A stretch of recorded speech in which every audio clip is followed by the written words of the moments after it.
Serious crime investigation wing ने कोयटा में बड़ी कार्रवाई की। कार्रवाई के दौरान लाखों रुपए के जेवरात और गाड़ी बरामद कर ली गई।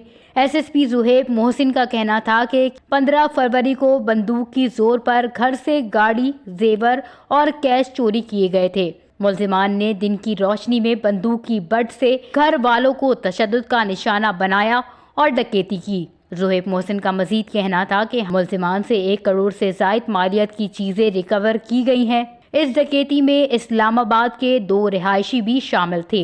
मुलजिमान से असला, गाड़ी, मोटरसाइकिल और मोबाइल बरामद किया गया। कार्रवाई के दौरान मोहम्मद रजा, अब्दुल्ला, वहाब जीशान नामी मुलजिमान गिरफ्तार किए गए। 4 गिरफ्तार अफराद में से 2 अफराद लोकल हैं और 2 इस्लामाबाद के रिहायशी हैं।